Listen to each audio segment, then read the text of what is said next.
Good morning. मैं doctor Jainendra Kumar, assistant professor department of anthropology, JN. College Dhurwa से हूँ। आज हम लोग जटिल समाज अथवा कॉम्प्लेक्स सोसाइटी विषय पर चर्चा करेंगे।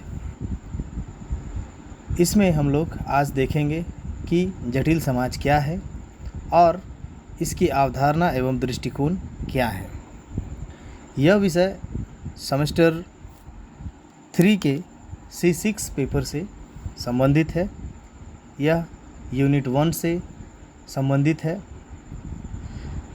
जटिल समाज क्या है, इसे समझने के लिए इस पर हम चर्चा करते हैं। देखते हैं कि क्या है जटिल समाज।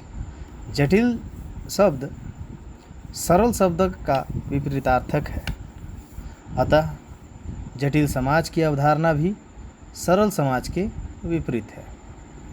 उद्विकासवादी मानव शास्त्रियों के अनुसार समाज का आरंभिक स्वरूप सरल था। कालांतर में इसका जटिल स्वरूप प्रकाश में आया।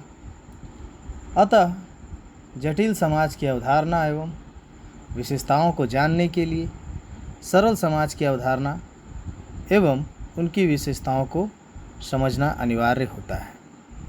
मानव शास्त्रीय संस्कृति का अध्ययन करते हैं, लेकिन संस्कृति की उत्पत्ति एवं विकास समाज में ही हुआ है, क्योंकि संस्कृति एक सामाजिक विरासत है। इसे हम माँ के गर्भ से लेकर पैदा नहीं होते, वरन सामाजिक सदस्य होने के नाते इसे हम प्राप्त करते हैं। यही कारण है कि हम जिस प्रकार के समाज में जन्म लेते हैं, पलते हैं और बड़े होते हैं, उसी प्रकार की संस्कृति हम प्राप्त करते हैं। यानी संस्कृति ही एक समाज को दूसरे समाज से अलग करती है। इसी आधार पर कहा जा सकता है कि सरल समाज की संस्कृति सरल होती है और जटिल समाज की संस्कृति जटिल होती है। मानव शास्त्रियों ने अपने अध्ययन में अनुसंधान के आधार पर यह प्रस्तुत किया है कि सबसे आरंभ में सरल समाज अस्तित्व में आया। इस समाज की संस्कृति बिल्कुल ही सरल थी। सबसे विकसित अवस्था में समाज का जटिल स्वरूप अस्तित्व में आया। इस समाज की संस्कृति जटिल हो गई। सरल समाज तथा जटिल समाज के बीच सरल जटिल मिश्रित समाज का अस्तित्व था। इस समाज के पास सरल समाज के कुछ तत्व तथा जटिल समाज के कुछ तत्व विद्यमान थे। यह बीच की अवस्था थी। मानव शास्त्रियों ने घुमंतु झुंड तथा जनजातीय समाज तथा लोक समाज को सरल समाज का प्रतिनिधि माना है। कृषक समाज को सरल तथा जटिल समाज के मिश्रित रूप का प्रतिनिधि माना है। नगरीय समाज को जटिल समाज का प्रतिनिधि माना गया है। मानव शास्त्रीय साहित्य में सरल समाज के स्थान पर कई समानार्थक शब्दों का प्रयोग किया गया है, जैसे देशज, स्थानीय, आदिम, जंगलवासी, आदिवासी, लघु समाज, लघु समुदाय, असभ्य, प्राक शिक्षा समाज, प्राक औद्योगिक समाज, राज्य रहित समाज, समांग समाज, लोक समाज इत्यादि। मानव शास्त्रीय साहित्यों में जटिल समाज के समानार्थक कई शब्द प्रयोग किए गए हैं, जैसे उपनगरीय समाज, नगरीय समाज तथा महानगरीय समाज। भारतीय संदर्भ में जाति आधारित ग्राम समाज को भारतीय सभ्यता की जटिल संरचना के अंतर्गत शामिल किया गया है। इस समाज के पास सरल समाज तथा जटिल समाज दोनों के कुछ कुछ गुण पाए जाते हैं। जैसे सरल समाज की मुख्य विशेषताएं हैं उनकी संस्कृति, उनका सरल सामाजिक संगठन, नातेदारी पर आधारित समाज, उनका लघु आकार, उनमें हम की भावना, व्यक्तिगत संबंध, आम अभिरुचि, सरल तकनीकी, सरल विभाजन, सरल श्रम विभाजन, परिवार उत्पादन एवं उपभोग की इकाई, उपभोग अभिमुख अर्थव्यवस्था, अस्तित्व अभिमुख उत्पादन, मजदूरी का अभाव, समांग उत्पादन, वस्तु विनिमय प्रणाली, पारस्परिकता, पुनर्वितरण, बाजार स्थल का महत्व, बाजार स्थल की गैर आर्थिक भूमिका, कम उत्पादन, विशेषज्ञता के अभाव, पूंजी का अभाव, गैर बाजारीय वितरण, मौद्रिक सेक्टर का अभाव, बहुउद्देश्य सामाजिक संगठन, जादू का प्रचलन, धर्म का सरल स्वरूप, उत्पादन धर्म से मिला हुआ, केंद्रीय सत्ता का अभाव, राज्य रहित समाज, वृद्धजन की सभा, मौखिक परंपरा, लघु परंपरा, कला एवं मनोरंजन के लिए युवा संगठन, सामूहिक नृत्य स्थल, सामूहिक देवस्थल, सामूहिक पूर्वज देवस्थल, चिकित्सा मानव, ओझा गुनी, धार्मिक विशेषज्ञ, सामूहिक पर्व त्यौहार, अनौपचारिक सामाजिक नियंत्रण, नैतिकता पर विशेष बल आदि सरल समाज की प्रमुख विशेषताएं हैं। और इसी के विपरीत है जटिल समाज। जटिल समाज सरल समाज की विपरीत अवधारणा है। अतः जटिल समाज की विशेषता सरल समाज की विशेषताओं के बिल्कुल विपरीत है। सरल समाज की विशेषताओं का विवरण आप देख सकते हैं। अब हम यहाँ जटिल समाज की विशेषताओं का विवरण दे रहे हैं। इन विशेषताओं के आधार पर जटिल समाज के तथा सरल समाज के बीच तुलनात्मक अध्ययन किया जा सकता है। जटिल समाज की मुख्य विशेषताएं हैं, जैसे जटिल संस्कृति। जटिल समाज की संस्कृति जटिल होती है और इस समाज में कई जाति, धर्म, भाषा, क्षेत्र इत्यादि के लोग साथ रहते हैं। वे सब अपनी अपनी संस्कृति, मूल्य, परंपरा, रीति रिवाज, पर्व त्यौहार, विश्वास इत्यादि का पालन करते हैं। इस प्रकार जटिल समाज की संस्कृति जटिल होती है। इनमें सामाजिक संगठन भी काफ़ी जटिल पाया जाता है। जटिल समाज का सामाजिक संगठन जटिल होता है। सरल समाज की भांति यहाँ वंश, गोत्र, जाति इत्यादि के आधार पर सामाजिक संगठन नहीं पाया जाता। यहाँ भाषा, क्षेत्र, धर्म, पेशा इत्यादि के नाम पर सामाजिक संगठन का निर्माण होता है। इन संगठनों के द्वारा सामाजिक भूमिका के साथ साथ राजनीतिक भूमिका भी निभाई जाती है। यहाँ जटिल समाज नातेदारी पर आधारित नहीं होता। यहाँ पेशा एवं सामाजिक संबंध ही प्रमुख आधार होता है। इस समाज के सदस्य अपने क्रियाकलापों के लिए नातेदारों पर आश्रित नहीं रहते। वे अपने पेशा समूह एवं मित्र समूह पर ही आश्रित रहते हैं।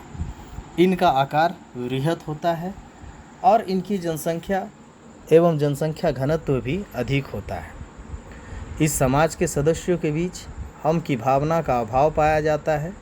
इनके बीच खून और विवाह का बंधन नहीं रहता, अतः हम की भावना का विकास नहीं होता है। इस समाज के सदस्यों के बीच अवैयक्तिक संबंध पाया जाता है। इस समाज के सदस्य एक दूसरे को चेहरा, नाम तथा स्वभाव से प्रायः नहीं जानते। इनमें औपचारिक संबंध पाया जाता है। इस समाज के सदस्यों के बीच औपचारिक संबंध होता है। इस समाज के सदस्य विवाह, मरण, पर्व त्यौहार, उत्सव इत्यादि अवसर पर औपचारिक रूप से साथ साथ आना जाना करते हैं तथा निमंत्रण एवं खान पान का विनिमय करते हैं।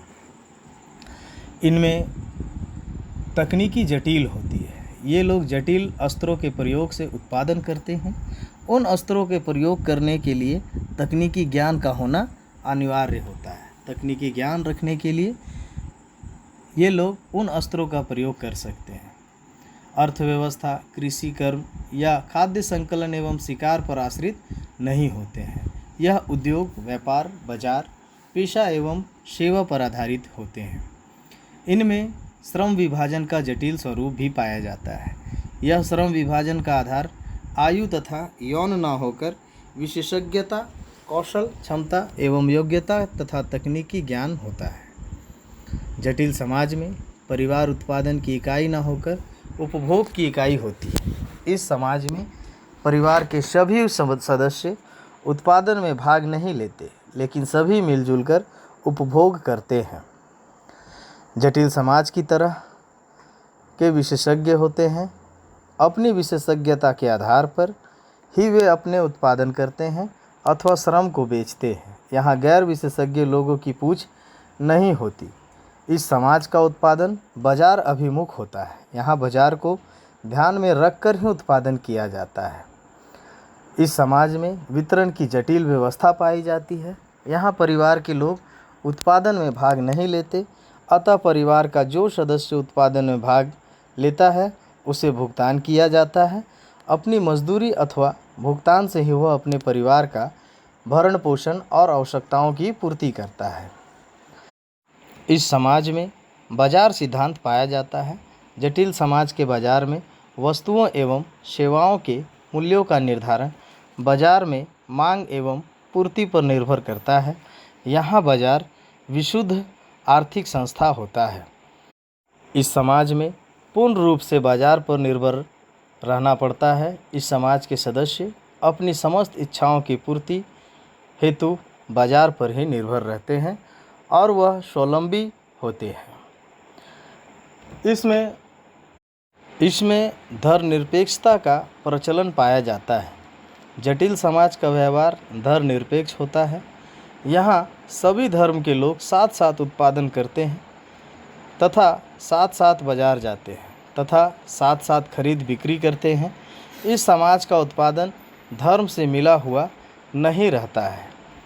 इस समाज में जादू टोना में विश्वास नहीं किया जाता है एवं समाज विज्ञान एवं तकनीकी पे इस समाज में विश्वास रखा जाता है। यहाँ केंद्रीय सत्ता पाई जाती है। शासन राज्य का शासन चलता है। सरकार का अस्तित्व होता है। यहाँ लिखित परंपरा पाई जाती है। मनोरंजन की औपचारिक संस्थाएं होती हैं।